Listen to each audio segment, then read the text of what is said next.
You'll be here for another hour and a half if you don't finish that.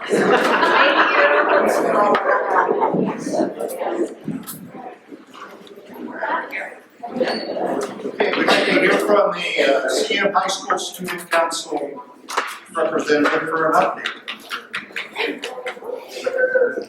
Okay, sorry.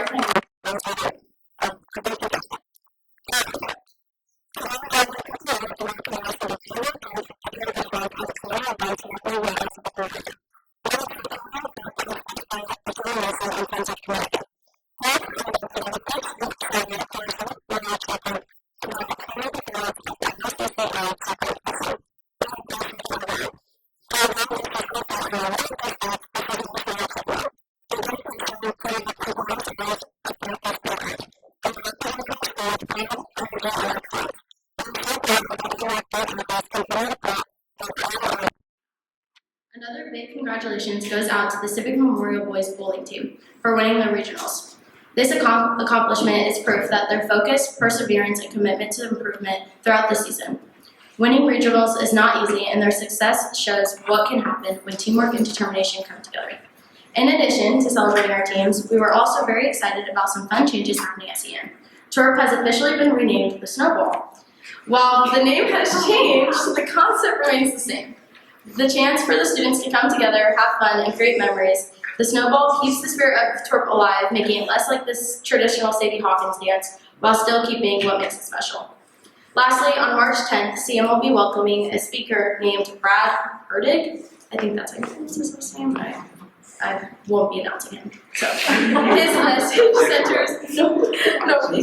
his message centers around finding your way, overcoming challenges, and pushing forward no matter what obstacles you are faced. His story is a powerful reminder that setbacks do not define us, how we respond to them does. This message is especially meaningful for students as we navigate the last few months of school. All these moments, our achievements, traditions, and opportunities to learn show what it truly means to be part of Civic Memorial High School. As we wrap up January, we are very excited to head into February with many events and opportunities to look forward to. Thank you, and I'll see you all in February.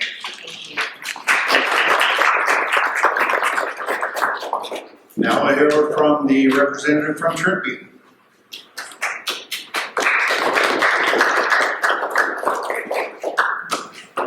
Hello everyone. Before we begin, I would like to apologize for my absence at the last meeting. I had the Trimpe Middle School Christmas concert in which I had to perform in, and I decided that was kind of just where I needed to be at that time. The first thing that I would like to speak about is our 5th grade workshop. Since we last met in November, I believe it was, Ms. Norris and I have spoken a bit about the 5th graders, and I have even gone to Meadowbrook and spoken to them, and I think that a lot of them are really going to enjoy it. We will be having the event on January 30th, and I think it will be a great opportunity for the 5th graders to learn more about student council, to teach them a bit about it, because I know when I was coming in as a 6th grader, I was a bit overwhelmed, and I didn't really know what I was doing. And we've also decided to open it up to the 6th graders, just so that way they can learn a bit more and make an educated decision on what to do with the rest of their time with us. Next, I'm very happy to announce that the winter dance theme for us will be a glow-in-the-dark dance theme. I think it'll be very exciting. I know all the student council members were super happy about it. There was lots of shouting. But I think it'll be really fun. I'm confident that we're going to have people going around dancing in a glow stick suit, and I'm confident that they'll look ridiculous. Finally, the thing I would like to talk about is Crush Sodas, which we will be selling on the week before Valentine's Day. I'm sure a lot of you are wondering what those are. So basically, we're going to just take a fruit-flavored soda, and then they'll come with a piece of paper that you can send to a friend, a crush, or you can even send them as a secret admirer to someone. It's a really great way for us to raise a bit of money, while also allowing it to be a fun experience for them. And I remember a lot of people were excited about it last year, and I'm super excited to get to do it again this year.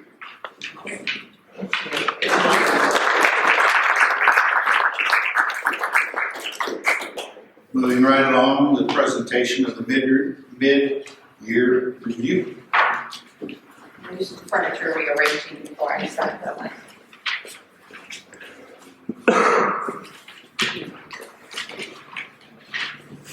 as I'm rearranging furniture, spread the word that the social media that you see about we don't have school tomorrow is incorrect. As of right now, we do wish you all at school. Because it is already posted online that we don't have school tomorrow. Who posted that? I just did your message where I don't know.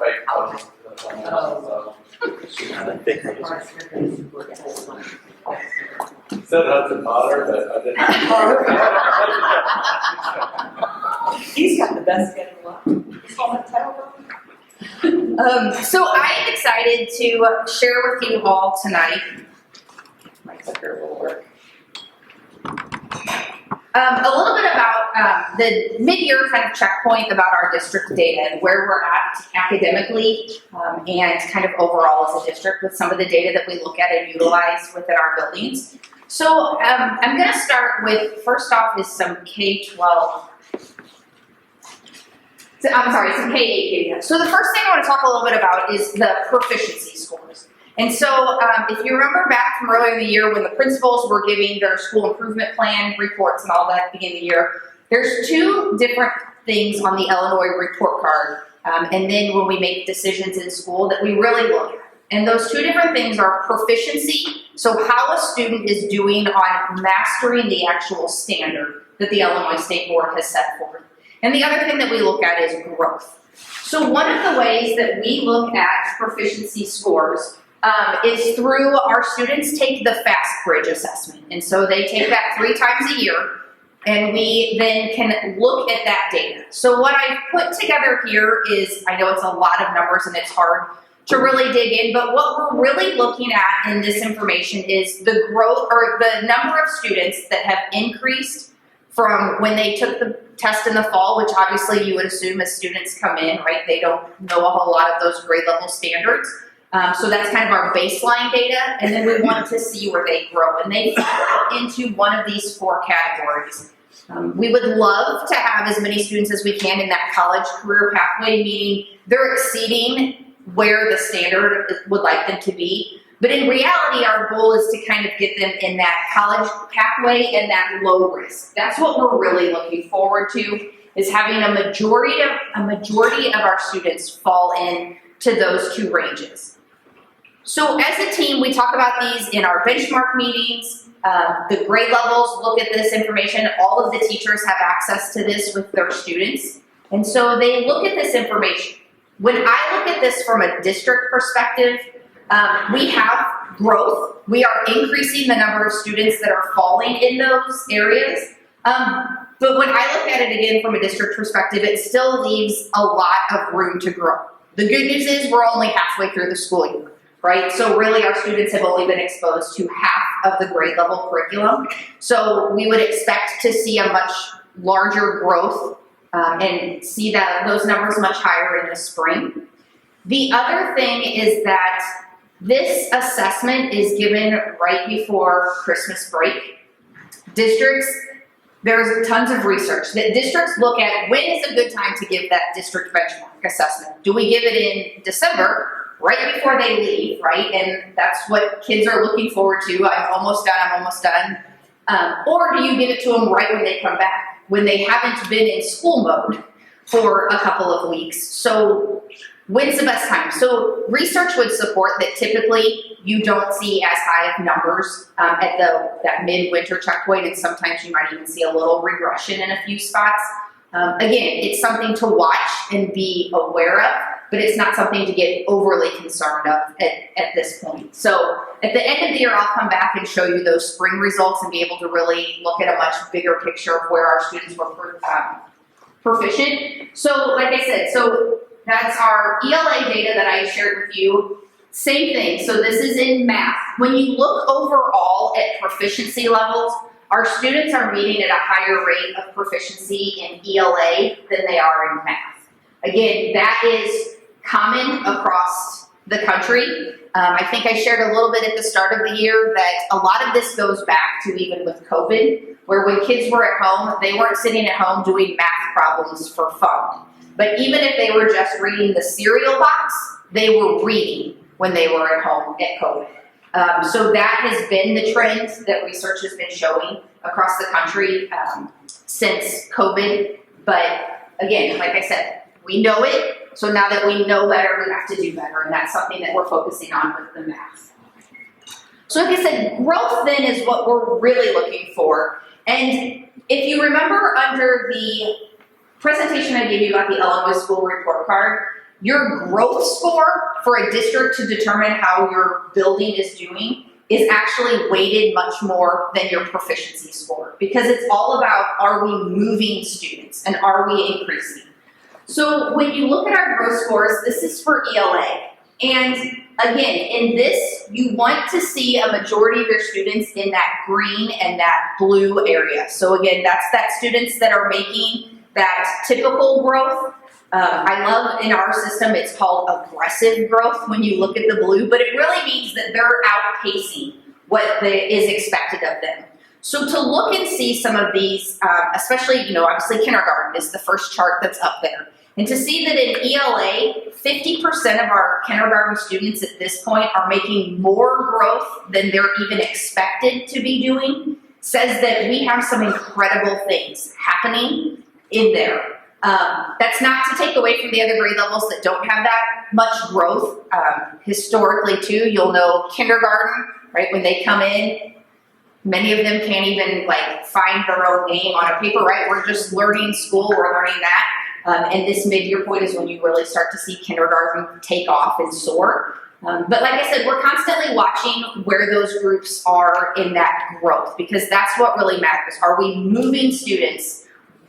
No matter, if you started out really low, you may not reach that grade level expectation by the end of the year, but we want to make sure that you're growing and closing that gap. So that's our ELA data. Again, same thing with math. So in this, we tend to see that, while I said earlier, our proficiency math scores are lower than reading, but our students are growing as expected in math. So we do have some great things that are happening in that. So I don't want to take away from what is happening in math. So then we also look at some historical data. And so this is the IAR, so the Illinois Readiness Assessment, and this is that state test that all of our 3rd through 8th graders take. So this chart, what you're looking at, they're color-coded so that you can track by cohorts, right? Because it's kind of hard to just look at 3rd grade and go across the board and really compare those numbers, because it's totally different students that took that 3rd grade test each year. So we do look at that because it kind of gives you a big picture of what your curriculum is doing, but we really track those cohorts of students. So following those diagonal lines of colors to make sure that those students are growing and increasing. The very last column that's there is showing the target rates. So that's what the state has set forth, that's the number of students that should be meeting and exceeding. So for instance, in 3rd grade, last year, 40% of students, according to the state, should be meeting and exceeding. We were at 35, so didn't quite meet that state threshold, but we're very close to that. This year then, the state has upped it. So now this year, they're looking for 47% of 3rd graders to meet or exceed. Those numbers, though, are based on a perception that by 2030, 90% of students will be meeting or exceeding on the state test, which you can't argue with in reality, right? That's a goal we need to work. Ideally, you would want to say 100% of our kids are going to make it. But we know in reality from different situations, we have students with IEPs fall into this testing. We know that they have a diagnosis that could preclude them from hitting that state standard in some of those areas, but the state is looking at it all. So again, on paper, it's just like when No Child Left Behind came out, you can't argue, it's okay to leave behind 10% of them, right? Yes, we want to do it and that's the goal, but that's where those proficiency numbers come from. So when we look at this data and we track it, we are seeing larger proficiency growths from 2 years ago to this. So from the 23-24 to the 24-25 assessment data than we were previously seeing. And so that tells us that we're making some really good decisions. Teachers are working really hard in their PLTs to make sure that we're aligning and doing what we need to, and we're seeing that project then out on the state test. So that's the ELA data. The other thing I wanted to show is that when you think about reading and scores, all of the skills that it takes to be a reader, you learn a majority of those in first grade. It is one of those most pivotal moments of your learning skills. Because think about, right, like once you've learned your letters and your sounds and how you make words, you're really then moving towards, okay, I just read and I have to comprehend or I answer questions. The reading is the difficult part behind that, right? If you can't understand what you're reading, you're never going to be able to comprehend or add on and do those more difficult skills that go with it. So just to kind of give you a comparison, in 7th grade, they get 28 new skills, as opposed to a first grader who gets 50 new skills that they have to master in that 1 year. So, like I said, kind of keep that in mind as you look at those. This is our historical math data. Again, for this year, when our students take that test in March and the beginning of April, we're looking to hit those targets. Again, in some grade levels, we're a little closer, but we can obviously see, and this aligns right along with our FastBridge data, that our math proficiency is lower, and so we know that we have to keep working towards that, and that's exactly what they're doing in their PLTs with that. The opposite is true when it comes to math. So the hardest and most dense filled with curriculum and skills is actually Algebra 1. And so that's why you tend to see as students get older, that math obviously becomes more difficult, but scores tend to drop off a little bit. The test becomes much more difficult because there's that many more components that have to go into assessing that. So it's just interesting to think, right? You start school, and that's when I learned all, there was always those shows like Everything I Need to Know I Learned as a Kindergartner, or Are You Smarter Than a 5th Grader? Well, when it comes to math, you need to be smarter than an Algebra 1 student, right? And then there's our science data. And so our science, again, is following that cohort, following those tracks, shooting for 65% of students meeting or exceeding. With the constraints of our school day, again, knowing that there are so many math standards, there's so many reading standards that need to be covered, science and social studies split their time at the elementary levels. And so that's the way it's traditionally been. We've been, we look at those curriculums, we look at what's happening, and we're starting to have some conversation. But what is also catapulting a much quicker need to make some changes is that at the state level, again, with that Illinois school report card in the past, math and reading were the heavy hitters, and you got a little bit of points for your science proficiency. As of right now, the proposed plan to the state for starting next year is that math, reading, and science will all be equally weighted across the board. So obviously that's going to bring in a lot more. The nice thing, though, is that when you think about science and taking a science assessment, right, there's a lot of reading, because I'm going to read something and ask questions. So that's also supported in our reading classrooms. It's a lot of looking at graphs, charts, figuring out some of that, those equations to look at density and all of that. And so that's also going to be able to be hit in math. So again, we're coming at it as a whole school approach. This isn't just, whatever teacher at Meadowbrook is on the half of the team that is in charge of science.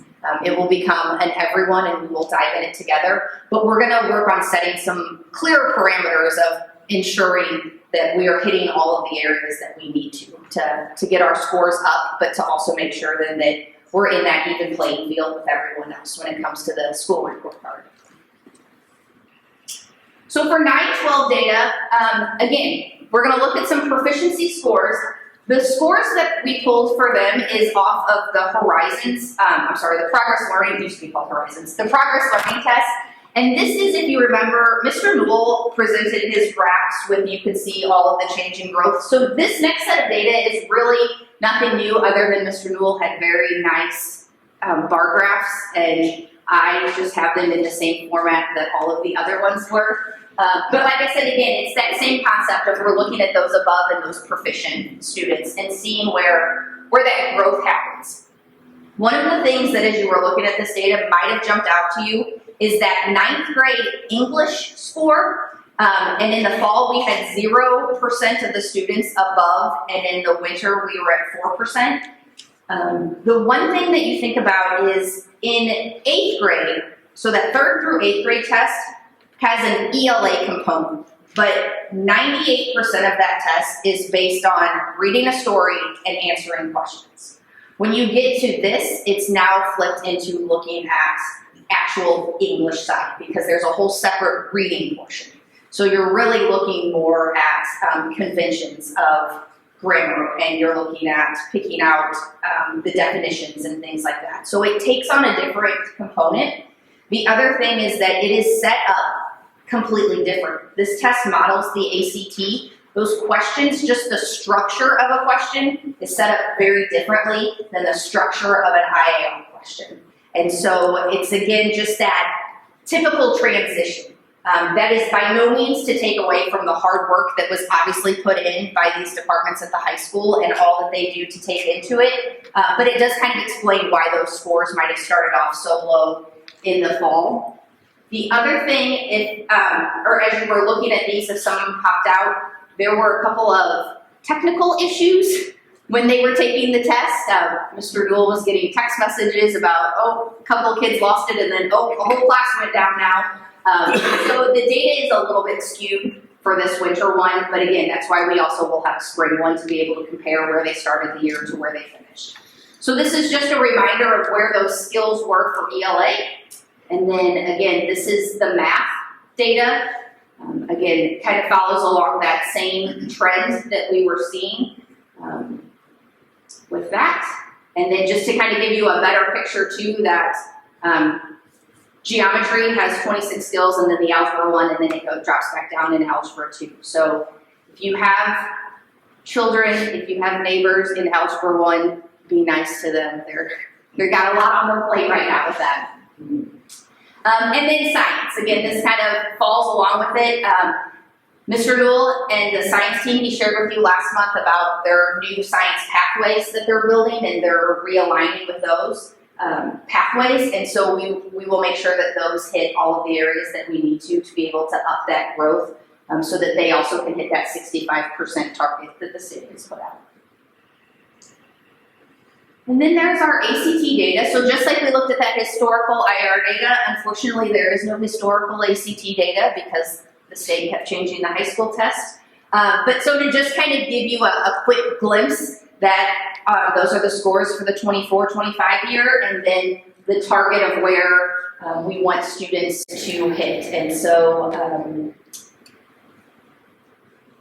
like I said, there's not much we can see trend-wise yet of how that's growing. I know Mr. Newell worked really hard to kind of make a comparison, but again, as much as you're trying, you're still comparing apples to oranges when it comes out. So we will be watching this and gathering this historical data as well. So then we also look at attendance data, because obviously if you're not in school, you can't be here to learn all of those skills and work on that growth and get what you need. And so this is something that the principals are constantly tracking as they go along. They have attendance clubs, they have assemblies, they have incentives of all different kinds. Unfortunately, right now, sickness has hit this district, I'm sure like the rest of the world, but like none other. It also seems to be this unnamed virus that's going around that not only takes you out for a day or two, but typically for a week or two. Yeah, I was gonna say that was my New Year's Eve present that I got, was I laid on my couch with it. So that is difficult. But again, we had a great thing.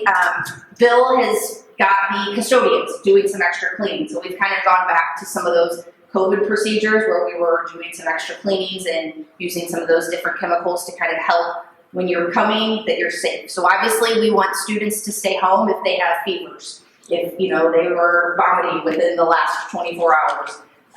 But if you're just not feeling great, we want you here, and then just know that we are doing some extra cleaning to kind of help with that. So like I said, we're tracking it.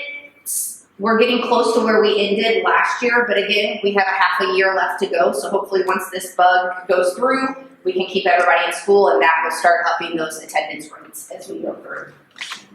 And then one of the last pieces of data that we look at are the 5 essentials. So this is the one that students take this assessment. It's not an assessment. Students take this survey, But this is also the one that gets sent out to parents, and we ask parents to take it. And I will be the first to admit that it has a ton of questions. Like, it's not a quick, 5-minute survey. There's a lot of questions. But it is really valuable data that the district uses. So parents, encourage your neighbors. As the principals start sending that out, we really do look at that data and utilize it a lot. But I intentionally put this data very last in it because while it's just one small component, one of the things that as a district we are most excited about in looking is the top chart was last year's, or the 23-24, so 2 years ago data of where those scores ranked out by building. There is no data for supportive environment and ambitious instruction because those come from the student perspective, and so Bethalto East and Parkside students don't take that survey, so we don't have that data. But like I said, what was most exciting to look at is that area that I've boxed in there with collaborative teachers. So to see that in 3 of our buildings, we went from what was perceived as weak collaboration between our teachers to a neutral, and then obviously we're hoping to next year move it to strong, speaks incredibly to the power of our PLCs and why those are so important, that our teams have dedicated time to work together. It speaks to our teachers who are taking this challenge and this commitment extremely seriously. They're working together as teams, they're crossing grade levels, they're crossing buildings to collaborate and really work together. And then it speaks highly of our administrators as well, because you have to have leaders that will ensure that collaboration and time for collaboration is sacred and important. And so our principals also do a really great job of ensuring that. If we didn't have collaborative teachers working together, all of that other data that I presented to you would flatline or fall, because that is the crux of what gets our students to learn and to achieve, is by those teachers collaborating, looking at their data, building the strongest curriculum they have, utilizing their PLDs, so the state components of the rigor of each standard, really utilizing all of that data and working together to do what's best and to constantly tweak and modify. So I just really want to make sure that our teachers and our administrators know how much they're valued in this process and how important it is, and it's reflective on the data that we collect. Are there any questions? Okay. Thank you. Thank you.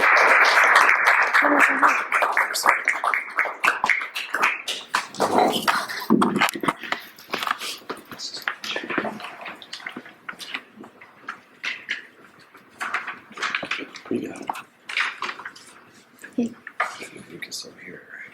Yeah. You have your headphones. I can see what it sounds like. You have your headphones.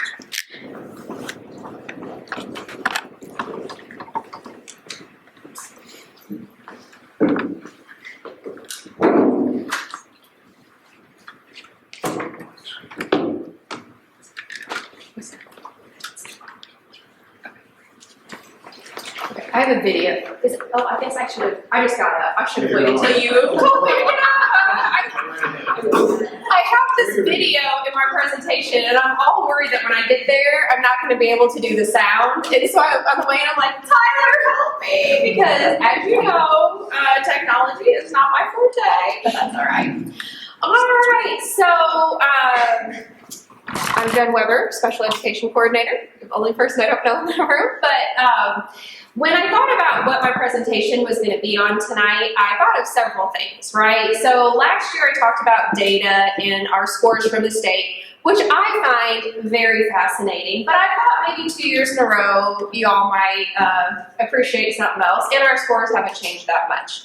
I also thought about, Special Olympics, things that have my heart, and maybe next year. But this year, then I thought, okay, we have 4 new board members. I'd like to kind of give a tour of special education throughout the district, right? So I was thinking about what I really value from each building, and then I thought, no, what I'm going to do is I'm going to ask the people in the buildings who are in the trenches doing this every day to say what they love about their jobs and what they want the board to know. So that's what I did. So we're going to start out at Bethalto East on our tour and our preschool. So that is some of our preschool team. At the preschool level, we have two teachers who all day only have small groups of students, right? So more intensive needs special education students. We have Leah Whitaker, who does our blended class, so she has some students with IEPs, some at-risk students. And then we have Ashley Robinson that actually co-teaches. She has half of her day are at-risk students and the other half is co-taught as well. So when I asked them, what do you want the board to know about your job and what you're doing? This is what they said.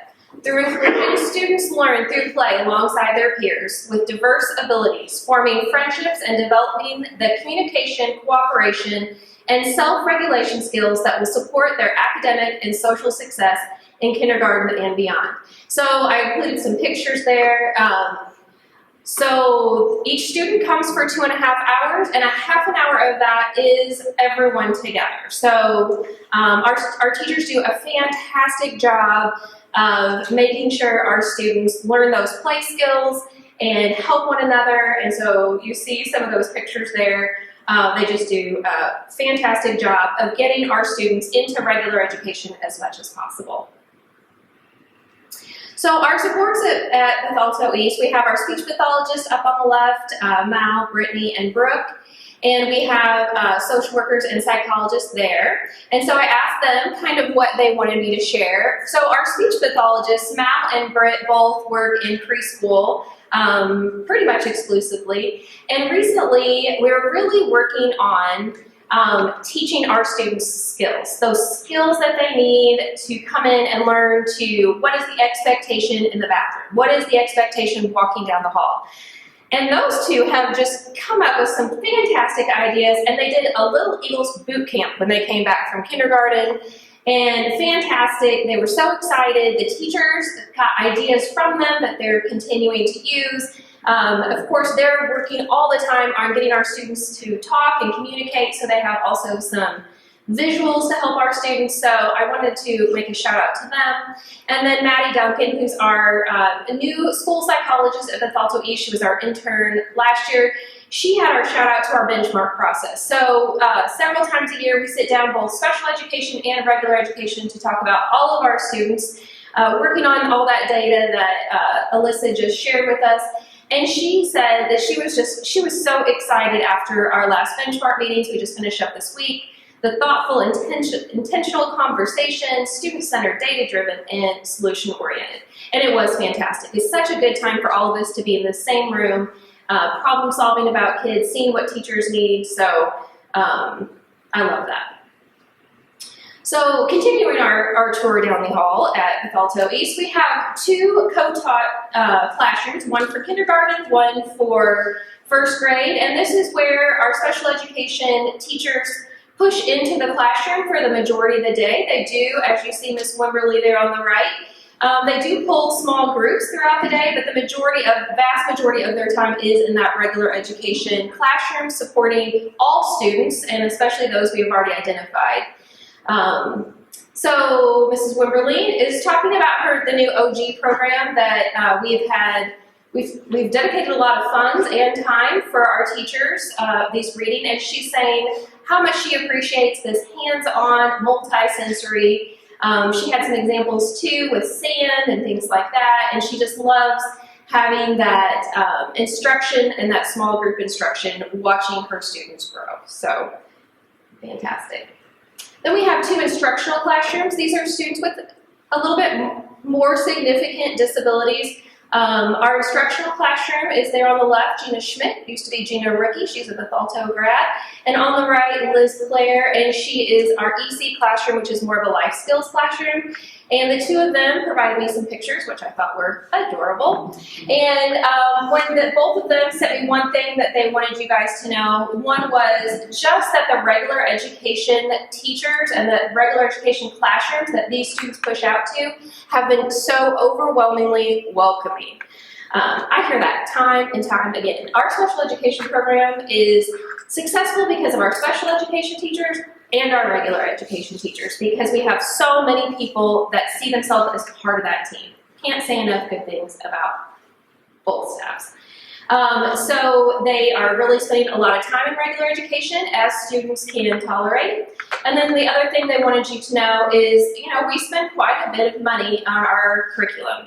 When I started here 28 years ago, I would ask teachers, special education teachers, like, what do you use for your curriculum? And they say, whatever anybody was throwing away, right? Just whatever they could find. And now it is the opposite. We have fantastic curriculums, Peak ABA, you might have heard that. We use that a lot with students with autism or low functioning. We have Unique, which is very functional, OG that I just referred to, and CC, our regular education curriculum. Just a lot of opportunities and a lot of options for teachers when they're trying to find, that right fit for kids. Parkside, our overachievers, they made a video for you guys. Hopefully, I'm Stacey Hoffman. I'm the extended curriculum teacher here at Parkside, and one of the things that I'd like to showcase is we have our buddy program. These are our 2nd and 3rd grade volunteers. We have about 170 buddies who volunteer to work with my students who have communication, behavior, and some physical disabilities, and they even use their communication devices. And we can say, we love buddies. Thank you. Hi, I'm Nicole Dewar. I'm the 3rd grade special ed co-teacher, and something that I love about my job that you guys might not know is that I wear so many different hats in this building. So sometimes I'm teaching regular education, sometimes I'm in my room teaching, sometimes I'm dealing with the behavior, helping with the classroom that I'm not even in. So I love that I get to do all sorts of different things and help all the different kids in this building. My name's Kelly Burning. I'm the speech pathologist here at Parkside School. What I'm most proud about this year is the process of helping one of my students learn to communicate. She has some physical disabilities, so it's difficult for her to touch a talker to communicate. So we've discovered this has an eye gaze program, and she's able to actually look at the item, and it says, "What's up, Buttercup?" So we've had some success with her going around the school. She's super social. She can talk to people. She can greet them. And I've always told people that just because a child is nonverbal does not mean they have nothing to say. Good morning, I'm Mrs. Caffer. I'm the school social worker, and this is my first year here at Parkside Primary. I am so excited to be able to work with the 2nd and 3rd grade students this year. And the thing I love most is every day they come to see me with excitement. Every day is new, and it doesn't matter whatever they're dealing with. It's yesterday. So we help them with their social emotional issues, and they really enjoy coming to talk to me, and that's one thing that I just loved, helping them. I also love my team. My CSP team has been amazing. It's great to be a part of that. And all the teachers and special ed teachers here are great. Hi, my name is Bree Helms. I'm the 2nd grade co-teacher. My favorite thing about this job is getting to dive into the science of reading called Orton Gillingham. It is a reading intervention that I teach in my room every single day with a small crew, and I really love that OG works with multisensory aspects. So seeing these little screens, all those things connect to different parts of our students' brains. I teach the instructional classroom at Parkside, and my students are in here either because they are a year or more behind academically, or because behaviorally and socially they just have not been able to be in a general education classroom. And what I love most about my job and what warms my heart the most is when those students are in here for a while and then I see them sitting at a table with 1 or 2 other students and they're talking in nice tones and respectfully to each other and smiling and laughing, playing games together. And those are the moments when I love this classroom the most. Right. So a big shout out to Nicole for making that video. And I do want to emphasize real quick, I got Michelle here, so I'm going to do a little shout out to her as well. Michelle works in that classroom where Kelly Birdie was talking about that eye gaze. So this student has significant disabilities. And I mean, I would have never thought in a million years about looking for an eye gaze, assistive technology device for her to communicate, but she's doing so well. And Michelle the other day had her up, and she is about to take some steps, which is amazing. And can I say her 2 goals? Take some steps and say mom. And so it kind of shows you the vast differences we have in our students. You'll see that in a couple of slides from now too, but Michelle has been on the ground in that class since we probably started it. I went and sweet talked her to move to that class, and she doesn't let me forget it. I mean, That's what we're gonna sweet talk. She does a fantastic job, and I'm glad she's here to see this. Next, now moving over to Meadowbrook, kind of the same setup, right? We have 2 co-taught classrooms. We have Sarah Lyle, who just started last year and is phenomenal. We have Cassie Payne. We've both been here a while. And then we have that instructional classroom with Madison Tremaine. They photoshopped her in the back. She wasn't there that day.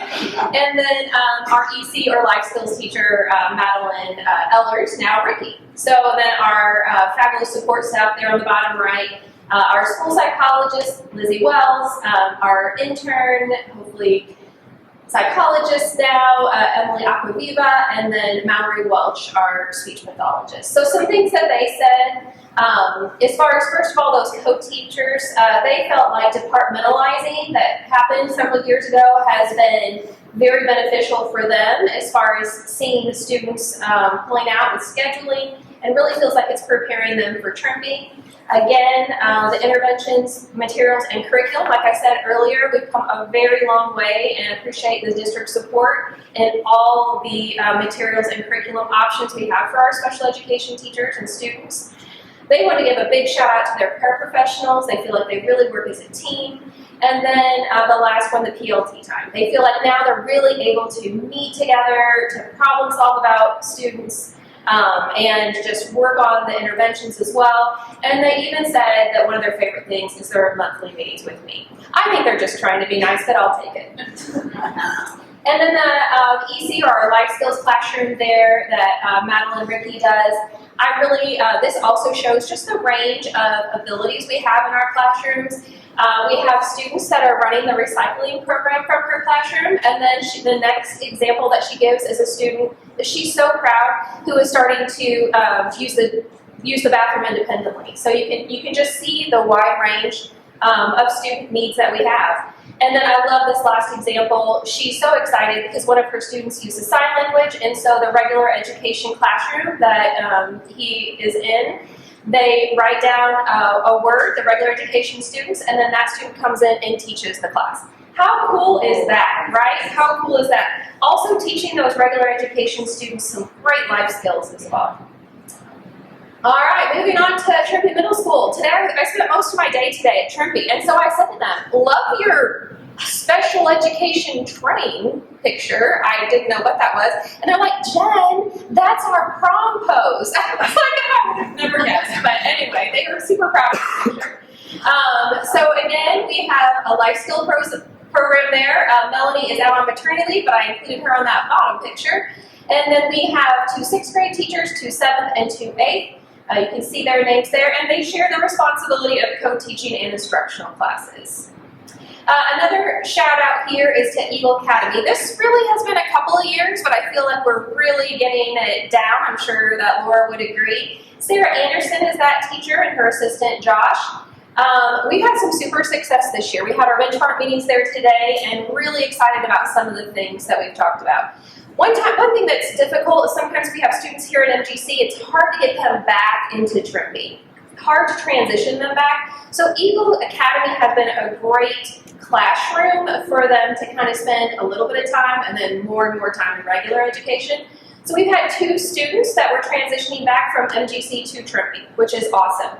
We want people to come here to MGC and get the skills and the knowledge and the coping skills that they need, and then get them back in regular education, right? So 2, which is great, probably the most we've ever had. And then several students that had some significant attendance concerns are just doing wonderful.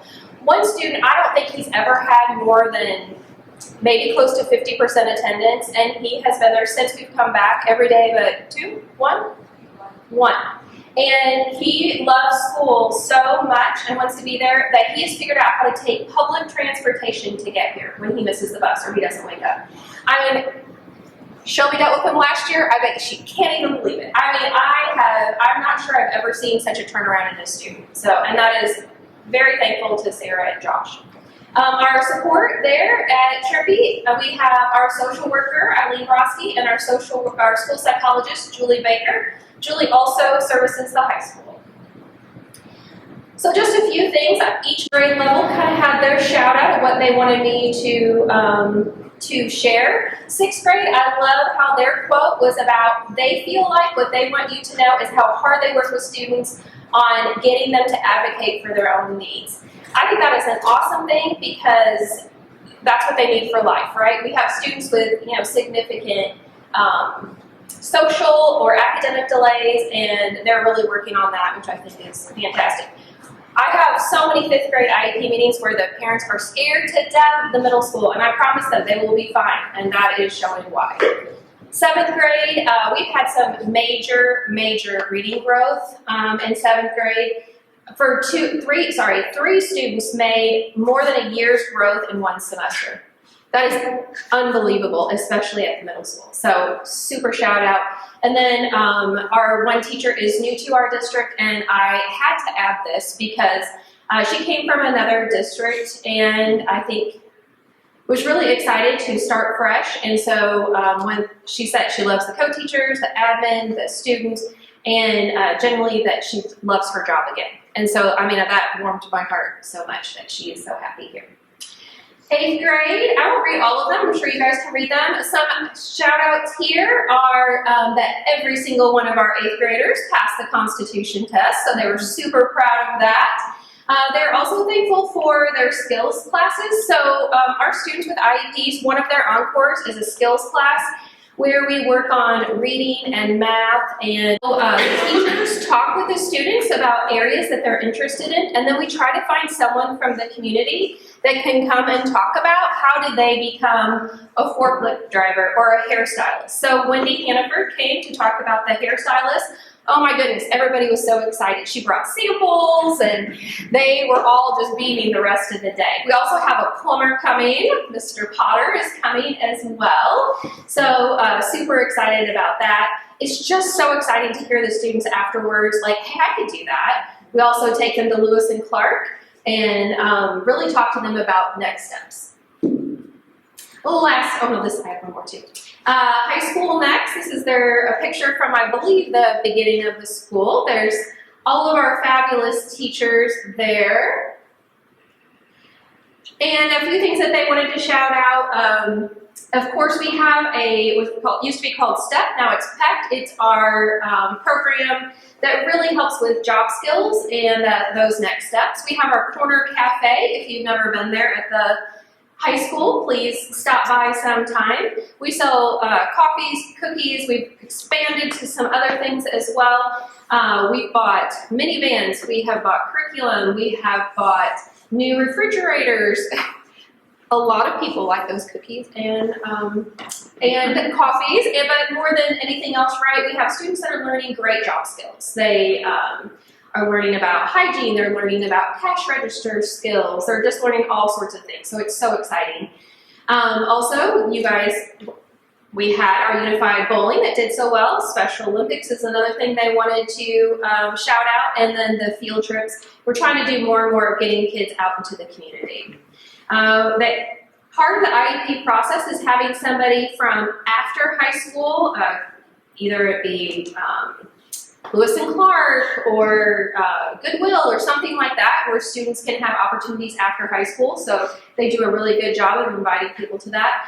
And then their last, I just love this too, they really feel like the heart of their program is the strong relationships with students and one another through their PLC discussions and talking about data every time they're meeting and just really helping one another out as well.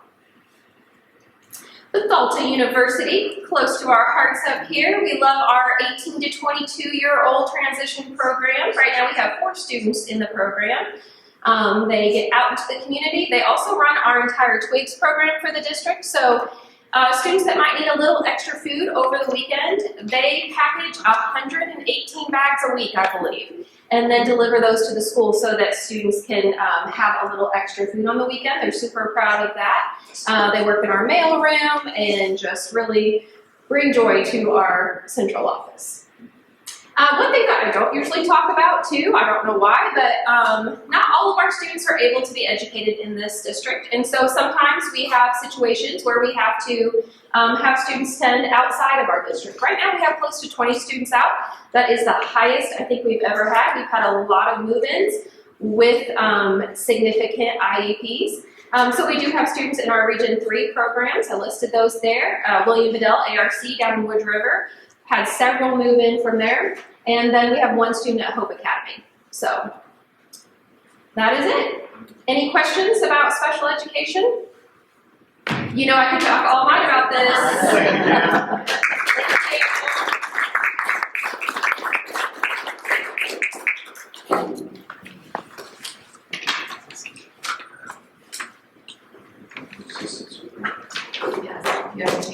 You've heard from me enough. Have we heard from you? Usually when they speak, they typically will ask their questions. Well, so the principal, that's okay. Yeah. You're good. And the directors too. Do you want to go first, Justin? Okay. So we have several principals that are sick tonight. They made it through school day, but they literally told me to go home. And because there's 3 of them that are sick right now. So Alexis, I can go first. oh, you want to go first? Sure. All right.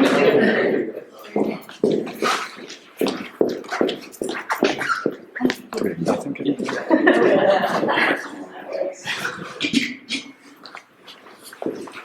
Hi, I'm Alexis Hasty. I'm the preschool coordinator, if I haven't met you yet, and the elementary assistant. And like Jill said, I'm filling in for Chrissy tonight. And like Alyssa and Jen said, there's so much good stuff going on at East. We just finished our benchmark testing, and we were so proud of the growth that we had. We had amazing growth, and I think the most that we have had historically already in the winter. So we are just pumping everyone up to continue continue it in the spring so that we continue to see those results. Like Maddie, the school psychologist, said at East, her great thing that she complimented was our last benchmark our benchmark meetings that we've had. And we're just so proud of all of the staff, our teachers, our interventionists. They have done, those meetings were just so powerful this round with the intentional conversations that we had on next steps for students and what interventions would be best for them. So that was very exciting. Our last PLC, we had Chrissy and our instructional coach, Lori Griffith. They did a wonderful meeting on data analysis, and really looking at each student and what instructional steps we needed to take for them to finish strong in the spring. So that was an amazing presentation done by them. Last Friday, we had our winter preschool screening, and where we screened about 20 students. So that makes there's about 33 students on the wait list for preschool, and just on the wait list.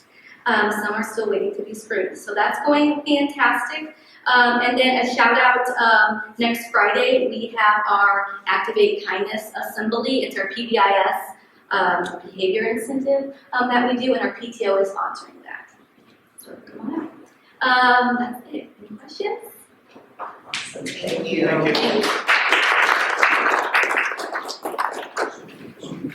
I don't know, I'm scared to get too close, no, I'm just kidding. All germs, no, it has been a great start to second semester out of Meadowbrook. We started back right away with Eagle Academy, revisiting all those procedures, expectations, getting in the what does it look like at recess? We forgot some of those nice skills that we needed and expectations out there. So we also are very happy that we've been able to be outside for recess, getting them out there this time of year. I have to give a big shout out to William. He came out, was that last week? I feel like it's been forever. And he's been partnering with us to get our 5th graders out for student council workshop on Friday. I know he talked about that. Mr. Midgley came over and met with me. Some of our student advisory members are going to have some leadership roles in there, like at the welcoming table on Friday. So they are also continuing that leadership over into term. I'm not sure how many people are signed up. There's a big basket in the office. I have not counted them, but the fact that they're excited and what a great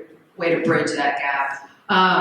As Alyssa talked about 5 essentials, involved families was something we really wanted to focus on this year. And I have to give a shout out to our family engagement group. Mrs. Kirby this is her idea, but she's help us partner with Bethalto Library. And so kids get punch cards. And if you know, the vending machine is a big deal at our building with books. And every Friday they get to get a drawing for that. But we've also, if they fill out, I think it's 10 punches out at the library. So it could be a visit, it could be a family night. If you know, the library puts on a lot of events. If their sibling checks out a book, they get a punch on the card. Once they fill the card, they get to come and get a vending machine and we celebrate them. So it's just another way to get our kids out in the community, but also get books right in their hands instead of electronic. So we're really trying to find ways to do that and also bring families into our building. They've been working really hard on that.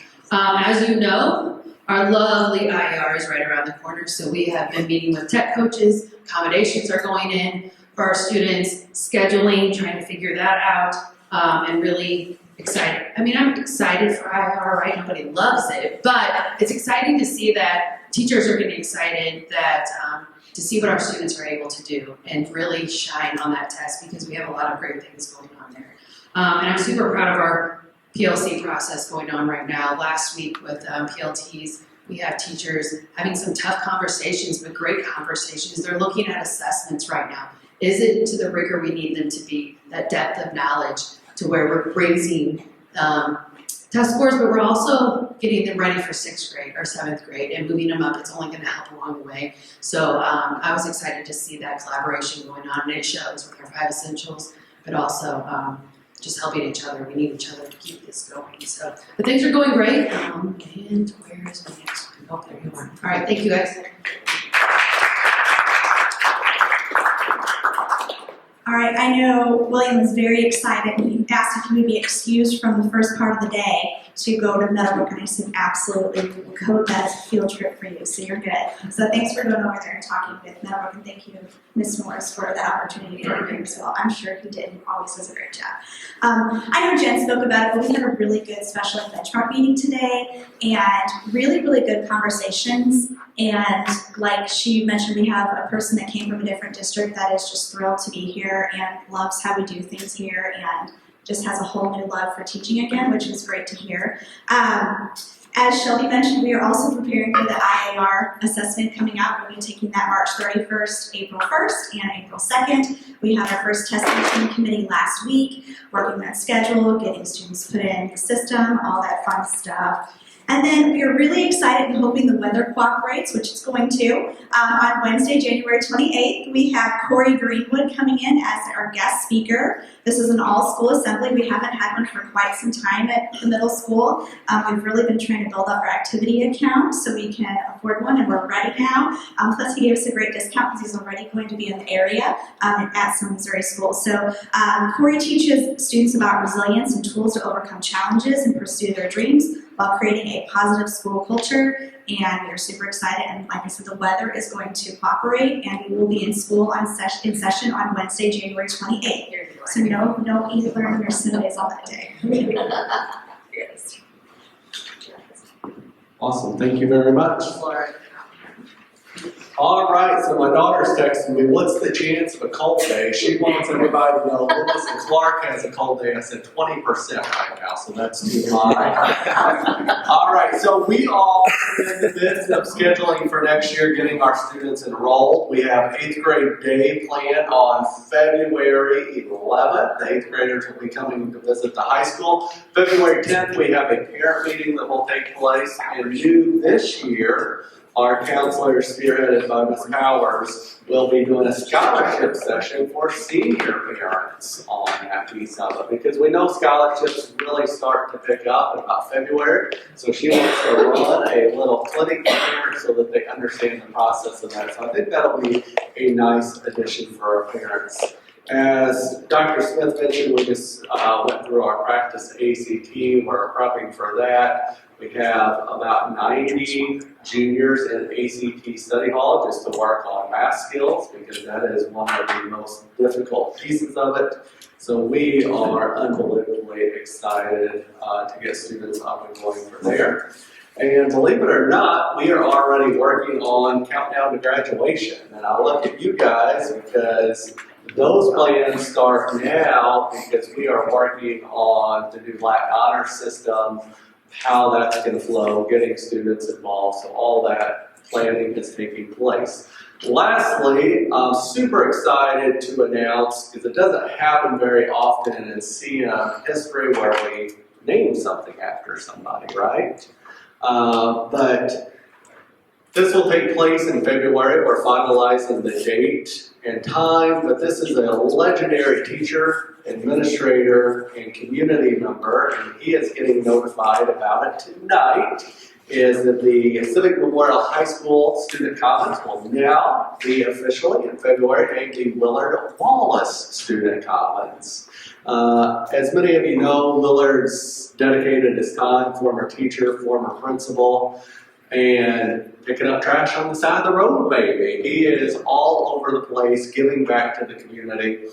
And we thought the Commons is an appropriate dedication and honor Willard Wallace because it represents the heart of student life, a place where students gather, collect, collaborate, build relationships. Just as the Commons brings people together, Mr. Wallace spent his time unifying and uplifting others. The space reflects his belief in students, his dedication to community, and his lifelong commitment to making Bethalto a place where students want to live.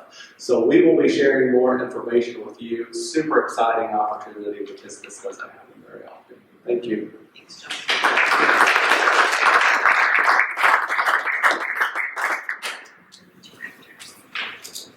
I don't have too much to add to my report tonight other than we've been staying just very busy fighting through illness. I don't think we've had a full strength department for our department since we've been back from winter break, and just staying very busy with device repairs and Trinity's student Chromebooks on the 4th year of their projected 4-year cycle, and I'm sure Laura knows from seeing us in the office that we're feeling it. So We're going to set up an office for you guys. there we go. So that's where we're at right now.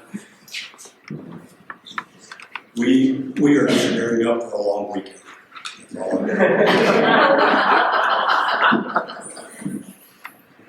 Yes. Is that, I think that's her. Thanks, Bill. Bill and I, we will be spending a lot of time on the phone this weekend and making some tough decisions.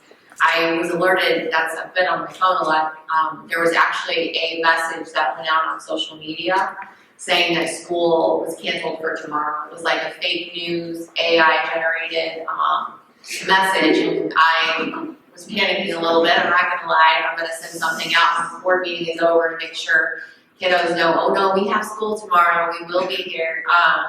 But after that, I think tomorrow midnight, we're gonna see a real shift in the weather. And I know Derek, Jarman, Justin, Bill, we're all trying to figure it out because we have the NBC wrestling tournament that we're hosting this weekend, and they're moving that up till tomorrow, up to tomorrow, so that we can get it in for Saturday. The what? Sorry. The NBC, the conference wrestling tournament, we're hosting it in Dallas, and it's here, so we're actually going to move it up to tomorrow at 3, I believe, because Saturday it's gonna snow. We're gonna get a lot of snow, so we're gonna go ahead and move that up. We've got a lot of kids traveling. We're trying to figure that out as well, and it's just been busy talking through all of that. So, what? Well, because you won't quit texting me about tomorrow. It was really Grace wanted me to try. Yeah. Worth a shot. He posted it. You think he's the one that posted that? For sure. We're talking, Laura. Yeah, it's gonna be a busy weekend, but a good weekend. I think we were teased a little bit for a while with great weather, great temperatures, and now we are in the January winter months of the season. So we're watching it closely. We're keeping an eye out, making sure that the roads and conditions are safe for kiddos. Monday is the day that I think we're gonna really have a hard time. I think that we're gonna see a big shift on Monday with our temperatures dropping down pretty low. So that is what we will be doing this weekend, Bill. I know. I wanted to thank Jen and Alyssa both for great presentations tonight. I think your passion for what you do is very evident. You know, you're talking about special ed, and like you said, you could talk about it all night. Alyssa, you do a fantastic job of breaking down data in a way that makes it a lot more understandable. So I want to thank both of you because I think you do a great job running your departments. Alyssa did mention, and I think it's noteworthy, that we are struggling in this district right now with attendance. We have kids dropping like flies, unfortunately, in the buildings to the point, I know there was a group thread with the principals, and they were all talking, I think yesterday, just because we keep having kids go down to the office. There's a flu running around, I think strep throat, and then obviously I think COVID as well. So there's a lot of illness going on right now, and we're just trying to navigate that. Phil is working with our custodians. We're having our daytime custodians stay later if need be, to make sure that they are able to get to all the door handles, light switches, and things like that that are heavy traffic areas, to make sure they're clean before kiddos come back the next day. So just a little bit of a challenge right now that we're navigating.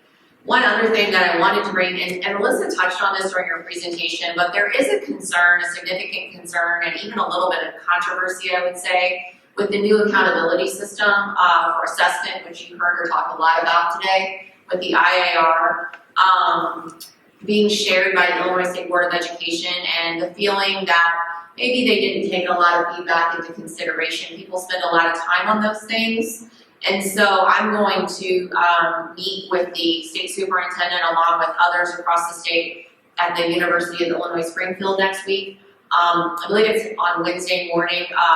A lot of downstate superintendents will all be heading up that direction. I plan to attend that meeting because, again, we're not thrilled with what we're seeing so far. The new plan provides better descriptors, I would say, but they added an additional category, but they've made it even more difficult to obtain the higher ratings like we had at our high school this year with exemplary. So they're trying to make it even more difficult. It was the top 10% of high schools in the state of Illinois. That's how we were recognized this year, but there's a lot of controversy. I'm not sure that they're going to continue with that. So I will bring back what I hear. I'll probably update you on my Friday update and let you know what I hear, because right now we're not super excited about what we're hearing, and we received scores last week, or preliminary information last week, I believe. Superintendents received information saying, if these are your scores, put all of our schools into the new score category and where we would fall under the new projections. And I know a lot of people are super excited about it. So I should have more information about that next week when I go to UIS, directly from the state superintendent, Tony Sanders. And I'm hoping that they change their minds and they make some adjustments and some tweaks, but I don't know. To end on a positive note, Friday is Dolly Parton's birthday. Yay, Dolly. And we all went to the Regional Office of Education to celebrate Madison County. I wish I would have said this when Chrissy was here. Madison County is bringing Dolly Parton's Imagination Library to the county. We were able to raise the funds.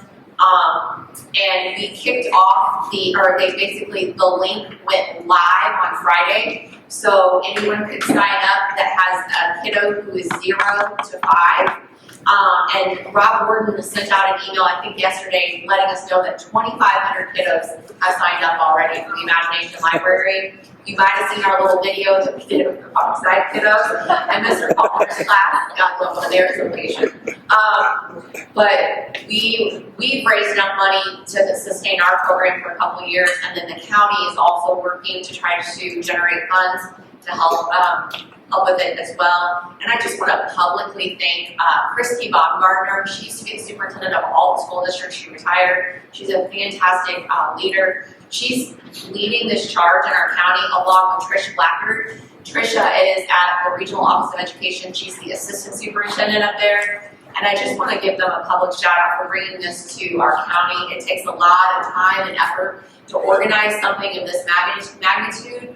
And Madison County is a very large county, and I don't think people realize sometimes how populous it is. And so they did a lot of work on the ground to make it happen, and I'm really grateful to them because I can't wait. I've told a couple people, when those books get in your little mailboxes, I want people to send you videos because the little actress we had in our video that went running out there, we might have prepped her a little bit, but we are excited about it, and I think kids are going to be excited to run out to the mailboxes and see what's in there for them. So really excited about the Imagination Library. Obviously, I have a background in reading, and I'm very passionate about it as well. But just super grateful and excited for the future with that. So that's all I have for this evening, and thank you all for being here tonight. Thank you. Any public comment tonight on any action? Moving right along. We are going to review and approve personnel actions this evening. Certified hire Emily Aqua. I'm very sorry, Aqua, member psychologist, Peyton Temple, CMHS science teacher, Matt Callahan, CMHS special ed, certified transfer Nancy Butterfield, TMS ELA to social studies, non-certified hires Shannon Schneider, bus monitor, Delaney Dice, TMS paraprofessional, non-certified transfer, Bethany Crisp, TMS to Parkside, special ed para to school monitor, non-certified resend offer Belinda Ricks, bus monitor, non-certified resignation Rebecca Mayfield, Bethalto East PK paraprofessional, non-certified termination, honorable dismissal Caitlin Smith, PS special ed paraprofessional, Matthew Douglas, floating custodian, exempt hires Taylor Pickett, Bethalto East AM pre-K permanent substitute, and extracurricular hire Jack Grimm, the Civic Memorial head volleyball coach. I need a motion and a second. We need to add Amy D. She must, what is it? Amy Deba. Is it B-A-C-H? Yes, B-A-C-H. Amy, science in high school. All right, we're adding a science teacher to high school, Amy Deba. We will make an amendment to that, and now we are going to, I need a motion to approve. Motion. Second.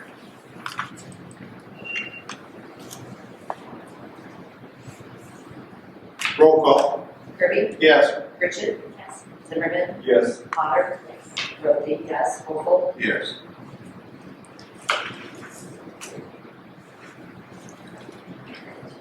We'll need a motion to review and approve the February 13th Institute agenda.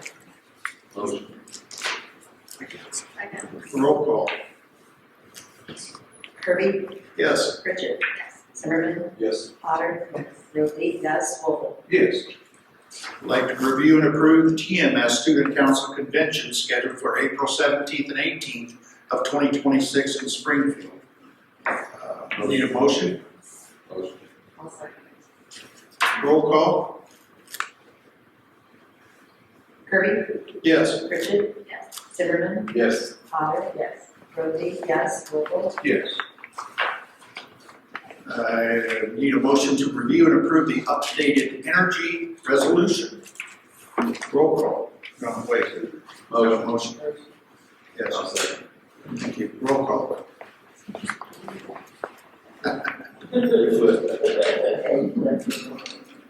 Roll call, please. Kirby? Yes. Richard? Yes. Zimmerman? Yes. Potter? Yes. Rosie? Yes. Vogel? Yes. Need a motion to review and approve the VESPA retirement MOU.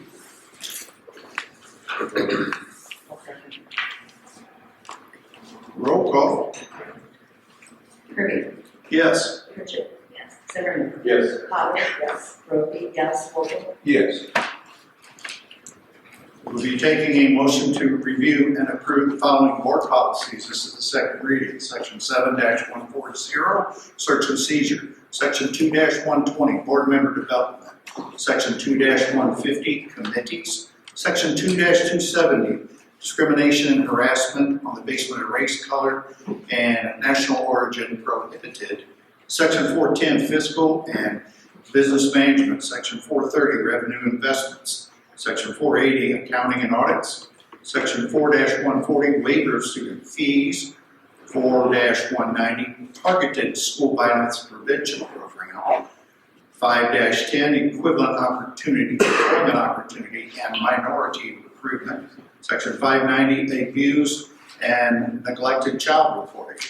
Section 5-100, staff development program. Section 5-190, teacher qualifications. Section 5-200, terms and conditions of employment and dismissal. Section 5-220, substitute teachers. Section 5-280, duties and qualifications. Section 6-20, school year calendar and day.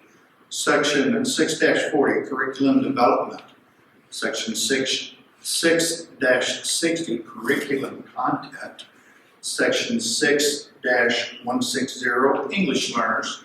6-220, bring your own technology BYOT program, responsible use and conduct.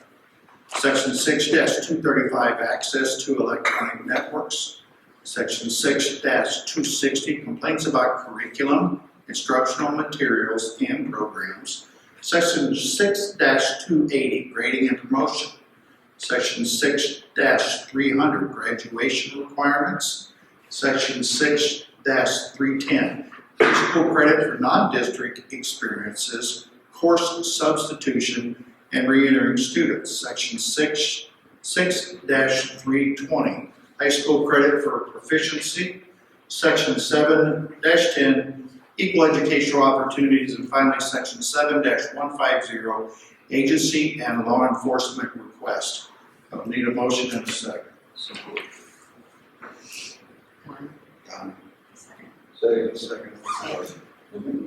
We have a motion and a second. We need a roll call. Kirby? Yes. Pritchett? Yes. Zimmerman? Yes. Potter? Yes. Rosie? Yes. Vogel? Yes.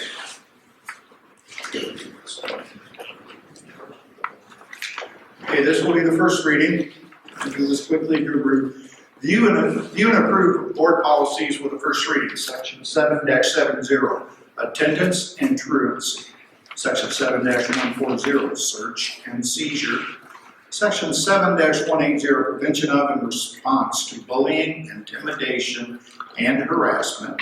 Section 7-190, student behavior. Section 7-290, suicide and depression awareness and prevention. Section 7-310, restrictions on publications, elementary schools. Section 7-315, restrictions on publications, high schools. Section 7-340, student records. Section 8-30, visitors to and conduct on school property. Section 840, spectator conduct at events. I will entertain a motion for a second. And roll call, please. Kirby? Yes. Pritchett? Yes. Zimmerman? Yes. Potter? Yes. Rosie? Yes. Vogel? Yes. I believe that's it for the reading of that. Now we will have any public comment. Does anyone have anything to discuss? Yes, ma'am. Okay, so as an aunt of a new high school student, I am now having to do a lot of pickup for sports and transportation. Up here at the Iron Shed, have you guys ever talked about expanding the parking there at all? Or that is like really tight, especially with some students trying to get in there. I mean, the parents go to pick up and there's only one line and a lot of school. I've seen over the last few weeks of doing pickup, I've seen a lot of really close calls. Is that field used that is That's what I was wondering. directly to the west? Yeah. The field, the grass field is very small. It is, okay. So that could not be. Yeah, I didn't know where we'd go with that, but it's Yeah. very tight up there. Whenever I've done it, we always kind of park on that side on the exit from high school. You know, like, so the kids can come out that one door on the side is where, because it's a cluster of. Oh, yeah. But if you're in that, like I don't know, I'm not very good with direction, but if you kind of went this way and you kind of just parked on that road exiting, is how I always picked up the boys. Okay, I don't know if it's not I would agree, because it's also used for softball, baseball, so when all that's going on, and the kids are harming themselves, it is a. Yeah. Yeah, there were multiple sports coming out of there tonight, wrestling, softball, everything at the same time. Really? Yeah. We'll certainly address the Are you asking about that area that would be north of the wrestling center and west of the actual iron shed? Yes, the small grass, it's like a grassy knoll, if you will. I don't, Justin, correct me if I'm wrong, I don't know anything that takes place in that area. Yeah, I don't know if it's big enough. I know what they're talking about. practice field, yeah. I said, I brought it up when we built the wrestling center, and Yeah. So I may have been confused on the spot. it was told to me that it was, So you're talking about the west side, right? The corner. yeah, I don't know. Out of the building. Because I know, Ryan, if I'm not mistaken, the wrestler will walk over and come up the sidewalk, come in that back door. But at the time when I brought it up, we were doing a wrestling center, I was told it was too expensive.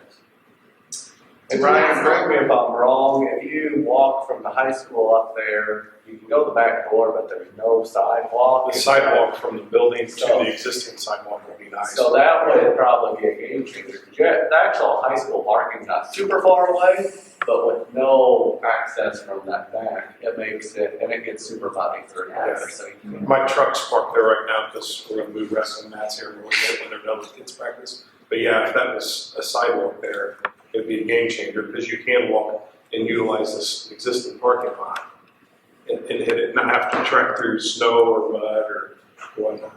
So you're great. Ryan, are you talking in front of the wrestling center out here? And So then to the I would side? need to talk about the west side of the wrestling building. Okay, So there's a garage door and a man door on the Yes. west side, and they have little concrete skirts there, but they just don't extend to the sidewalk next to the road. okay. Yeah. But then what I think Michelle's talking about is that area also on the west side that isn't necessarily used for softball and baseball, right? Well, part of it is used for football practice. No, that's on the, Does it? that's between You drop that up on that area. But I do think there's like a gas meter or something there. Parking garage.